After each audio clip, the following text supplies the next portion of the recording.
શહેરમાં રસ્તા પર શાકભાજી કે ફ્રૂટની લારીઓ લઈને વેપાર કરતા લોકો સામે પાલિકા દ્વારા કાર્યવાહી કરવામાં આવી છે। પાલિકાના દબાણ ખાતા દ્વારા થતી કામગીરીની સામે શાકભાજીના વિક્રેતાઓ વિરોધ કરી રહ્યા છે।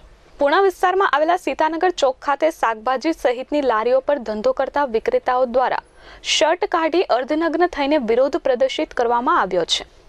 પાલિકાની કામગીરીથી સામાન્ય લોકોને શોષણ થતું હોવાના આક્ષેપ સાથે નારેબાજી કરવામાં આવી છે।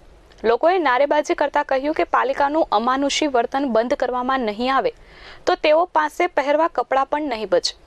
રામભાઈ દેવી પૂજકે કહ્યું કે પૂણા વિસ્તારમાં આવેલ સીતાનગર ચોક ખાતે શાકભાજી અને ફ્રૂટની લારીઓ લઈને ઘણા લોકો રોજીરોટી મેળવી રહ્યા છે। લોકડાઉન બાદ તેમનો ધંધો પડી ભાંગ્યો હતો। પરિવારનું ગુજરાન ચલાવવામાં મુસીબત પડે છે।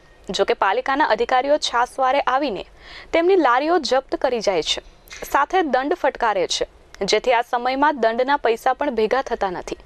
ત્યારે ધંધો કેમ કરવો તે સવાલ ઊભો થાય છે। અર્ધનગ્ન થઈ રોષ પ્રગટ કરતા શાકભાજી વિક્રેતાઓએ કહ્યું કે અમારી લારીઓ પાલિકા જપ્ત કરી જાય છે। અમારી પાસે પહેરવા કપડાં માંડ એક જોડી રહ્યા છે, એ પણ અમે આપી દેવા માંગીએ છીએ, એટલે અર્ધનગ્ન થઈને શર્ટ આપવા તૈયારી દર્શાવી છે।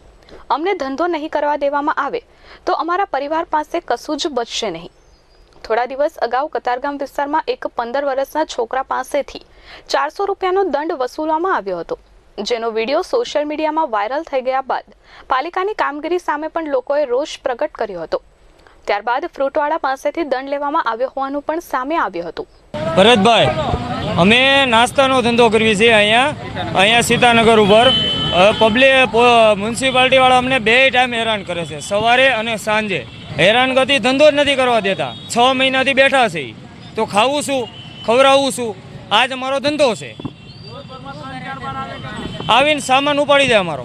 સતત આજ 4-5 દિવસથી કન્ટિન્યુ સવાર સાંજ 2 ટાઈમ આવે, સામાન ભરી જાય છે। રસીદોની અને અમે 2000નો દંડ ભર્યો છે અમારી। રાજેશભાઈ, અમે બ્રિજ નીચે લારીઓ ચલાવીએ છીએ અને જે મહિને જે રાબેતા મુજબ જે ભાડું આવતું હોય એ પણ આપીએ છીએ અને શાંતિથી કોઈ પણ ડિસ્ટન્સિંગના પાલન કરી અને અમે ધંધો ચલાવીએ છીએ, બરાબર। અને કસ્ટમરને અમે પાર્સલ જ આપીએ, ખવડાવતા જ નથી અને શાંતિથી ધંધો કરીએ છીએ। પણ છેલ્લા 5 દિવસથી આ મ્યુનિસિપાલિટી આવીને અમારો સામાન ભરી જાય, બંધ કરાવે છે, દંડ આપી ગયા છે 2000ની રસીદો, છતાં અમે એને કહીએ છીએ ભાઈ તમે જે કહો એ અમે એનું પાલન કરવા તૈયાર છીએ। તો હવે અમે 6 મહિના ત્યાં ઘરે બેઠા, તો હવે અમે ધંધો નહીં કરીએ તો શું કરવું? અમારે આત્મહત્યા કરવી?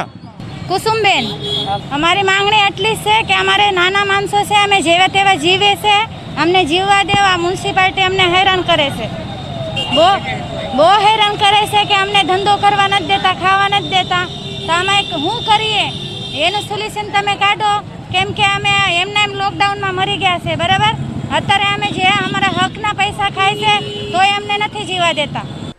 શોભના ગેલાણી, એશરાણી ફોન ન્યૂઝ, સુરત।